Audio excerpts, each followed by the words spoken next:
Alright mates, how's it going? In today's video, it's chapter 4 and 5 of Tides of Darkness by Aaron Rosenberg. I was only going to do chapter 4, but it's Christmas and I'm in a generous mood, so let's go!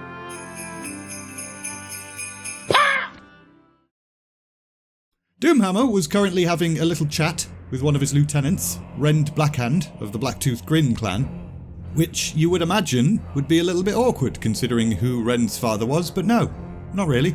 However, their little chat was interrupted by a scout who came running up looking like he had some pretty important news to deliver. Trolls! Forest trolls! A full war party by the looks of it. Trolls?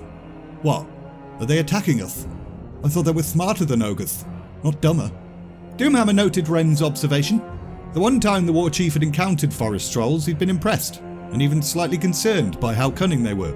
Seemed a bit moronic and out of character for them to try and attack the Horde. Not attacking. They've been captured. By humans. Where? Not far from here. How many?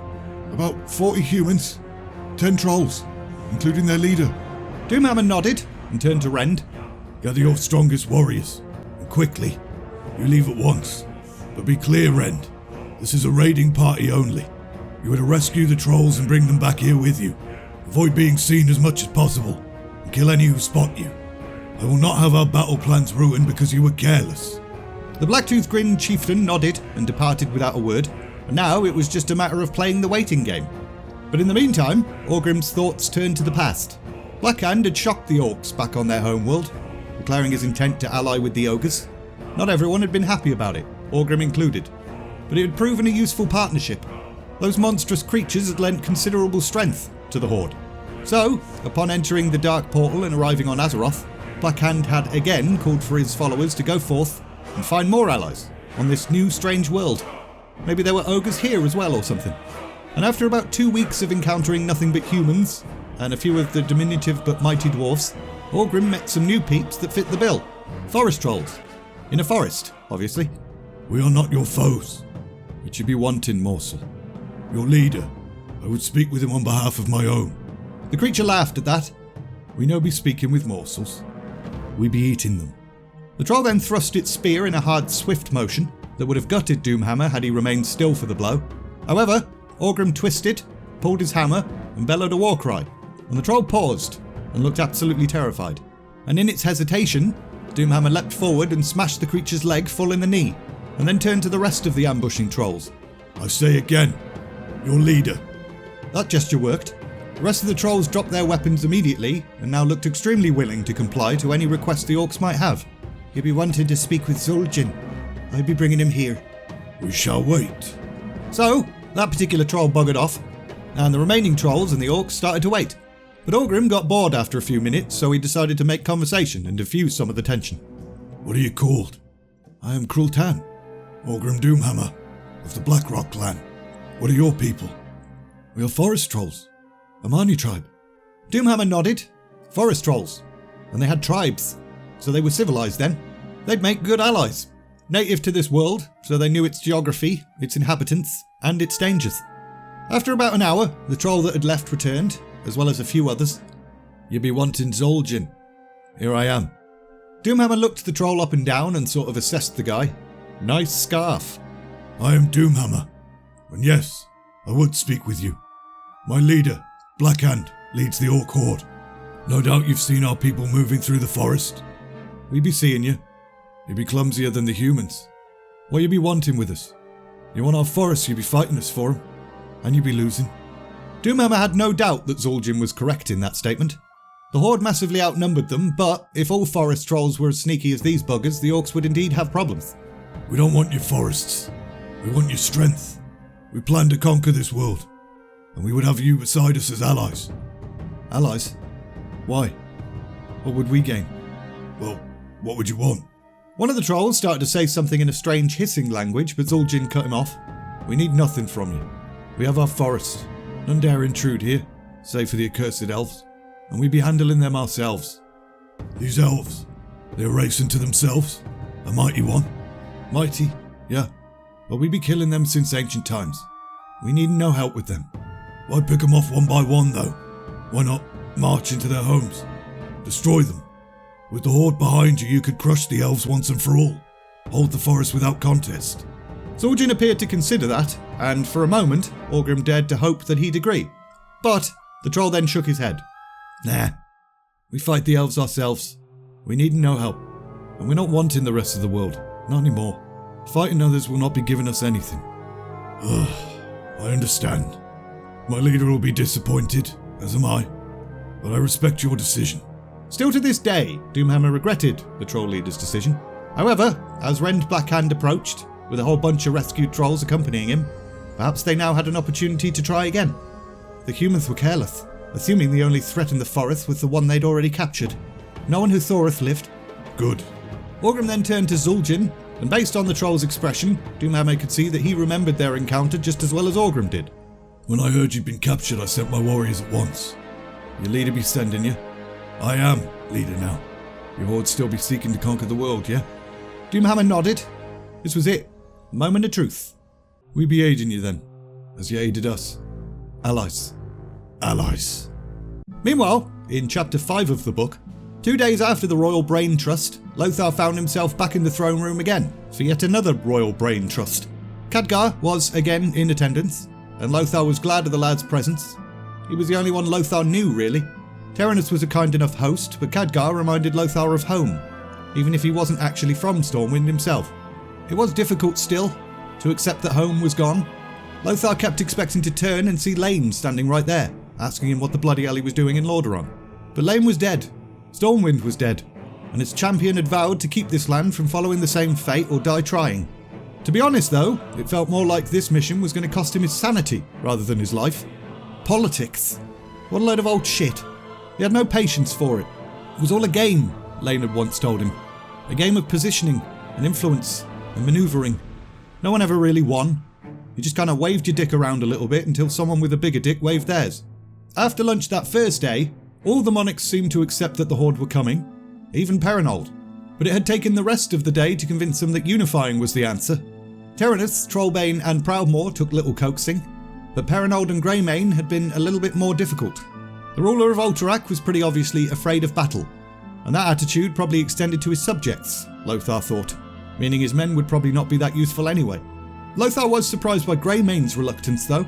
That guy certainly looked like a warrior, but he'd been quick to suggest other options every time the subject turned to war, and it was only after Trollbane and Proudmoore outright accused the man of cowardice that he started to come round to the idea. On the second day, more of the same really. They'd settled on the idea of war at least, but now they had to discuss the logistics of cooperation and stuff. Which army would supply what troops? Where would they be stationed? Who was going to pay for all this? And the biggest question of all, who was going to command them? Obviously each king felt that they should be the one in charge.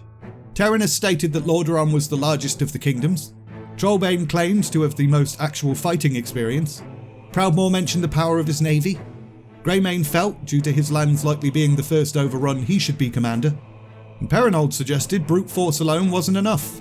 The commander should be intelligent and wise, which he obviously considered himself to be. And then there were the two non-kings, Archbishop Fowl and Archmage Antonidas. Still very much rulers in their own right. Fortunately though, they weren't interested in leadership at all. They actually acted more like moderators, keeping the kings focused and stuff, so that was helpful. And now it was the third day. Lothar had no idea what, if any, progress would be made, but he did know that he was starting to get really bloody bored of all of this talking. We're all here then. Good. Now, we've all agreed that time is of the essence, and we've all agreed upon our course of action. The rest of the monarchs nodded, and Lothar wondered when the bloody hell they'd all agreed on their course of action. Was he missing something? Then I hereby declare the founding of the Alliance of Lordaeron. We shall stand together as one, as our ancestors did long ago in the Arathi Empire, and it is only fitting that our commander should hail from that ancient ruling stock. We, the kings of the Alliance, do hereby appoint Lord Anduin Lothar as our supreme commander. You what, mate? Lothar stared at Terenas, who flashed him a wink, and then whispered some stuff so only Lothar could hear him. It was the only way, really. Each of them wanted to be in charge and were dead set against any of the others taking their place. You aren't a king, so none of them feel like anyone got any special treatment. But you're also of a noble bloodline, so they don't feel slighted by being passed over. Probably was a bit awkward for the other kings to just stand there whilst Terenas whispered shit to Lothar, but whatevs. I know it's a great deal to ask of you. We would not, if it weren't for our own very survival. Will you accept this charge? Didn't take long for Lothar to answer, since he didn't really have a choice anyway. I accept. I will lead the Alliance army against the Horde. Very good. Let us now each go to assemble our own troops, gear and supplies. I suggest we all meet again in 1 week to present our rosters and inventories to Lord Lothar, so that he may see what forces he has at his disposal and begin his planning. The rest of the kings nodded, and each approached the champion in turn to congratulate him on his appointment. The sentiments from Perrin and Greymane seemed a little less sincere, though. And then they all buggered off, leaving Lothar, Khadgar and the 2 non-kings in the throne room by themselves. Out of the frying pan, eh? And you let them talk you into that? Those clever bastards. They'd sell their own children if they knew it would win them more land. I particularly liked the way they just assumed you'd accept. But I guess that's what happens when you have authority over others. You forget that anyone else matters, much less has a say in anything. Khadgar then looked at the other 2 men present, and went bright red in his face cheeks. Not all authority is corrupt and self-serving, young man. There are those of us called to serve by leading, just as your friend here was. Of course, Father. Forgive me. I didn't mean to imply... I wasn't talking about you, I just...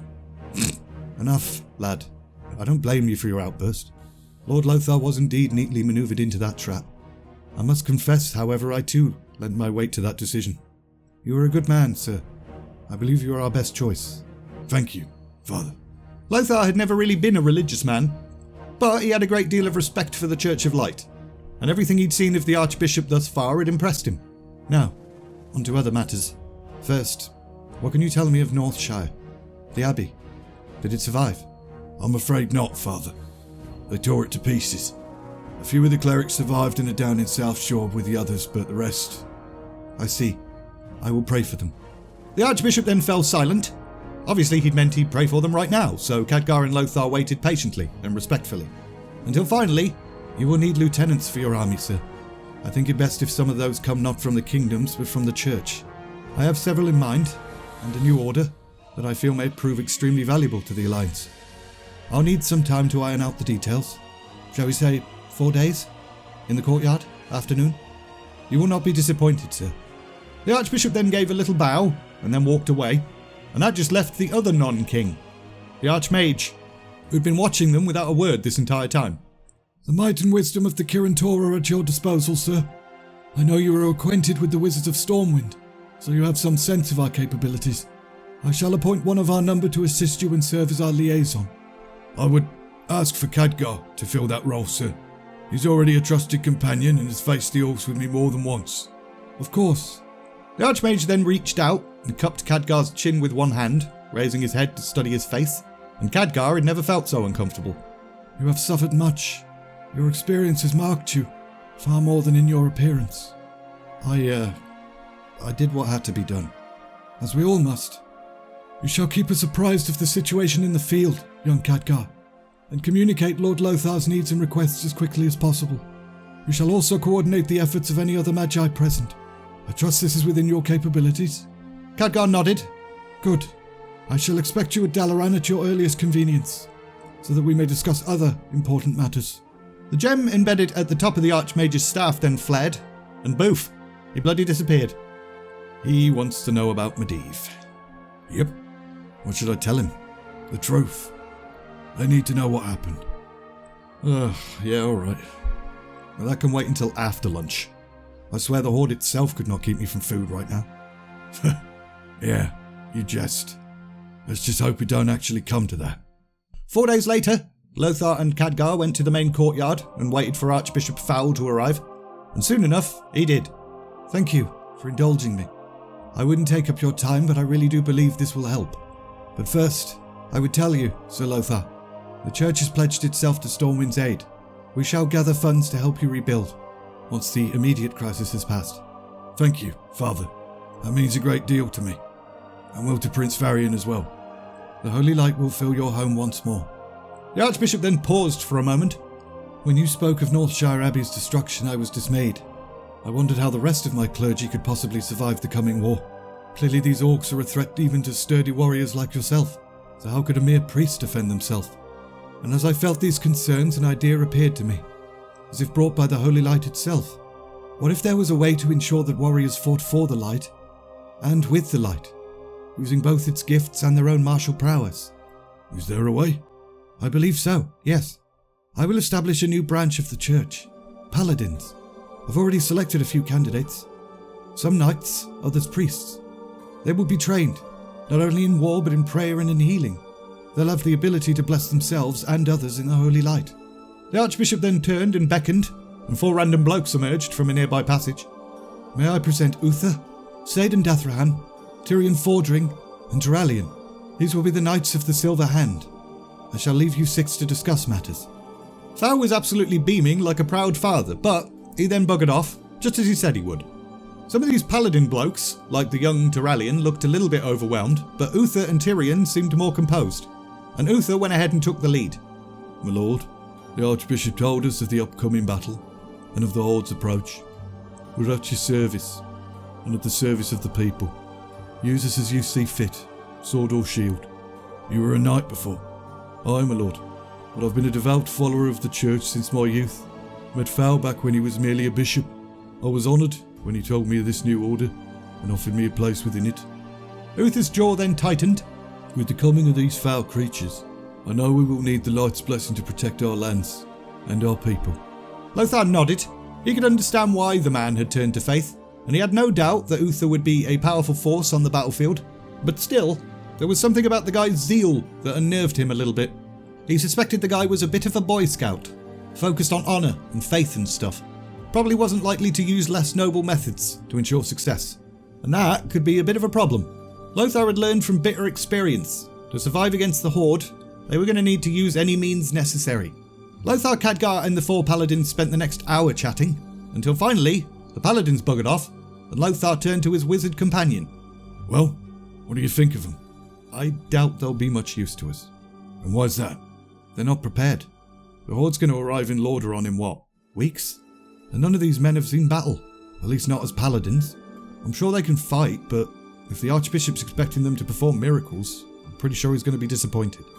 Yeah, I agree. But Thao has faith in them, so perhaps we must as well. But assuming they are ready, somehow, what's your opinion of them? Uther will be dangerous for the Horde, that's for certain. I don't think he could command men other than paladins, though. His beliefs are a bit, in your face. Most soldiers wouldn't be able to endure that for too long. Saden and Tyrion as well. They were knights and warriors once, but they've since found faith. That may make them hesitate to use less noble tactics. And Duralian?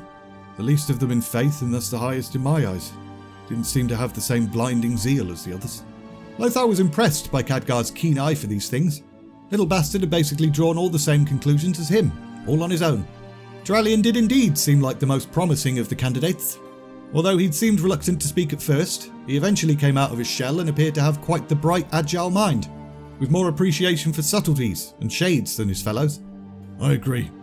I'll speak with Thao. The paladins will no doubt be valued assets. I'll take Uther as our liaison to them and any other forces the church can supply. And I think I'll propose an additional candidate as well. Gavinrad. He was one of my knights, and a good man. He'll make a fine paladin. Well, I'll take Duralian to serve as one of my lieutenants. Good choice. Now let's just hope the Horde gives us enough time to prepare them and everything else. We'll prepare what we can, and we'll face them when we must. Not much else we can do anyway. And we're leaving it there! So that was a ridiculously long video. Chapter 4 was too short, but Chapter 5 was massive, so I was kind of damned if I did, damned if I didn't, really. As usual, links in the description for the book, my Patreon page, my Discord, all of that stuff. If you enjoyed this video, like, subscribe, all of that bollocks. And all that's left to say is, thanks for watching, and see ya!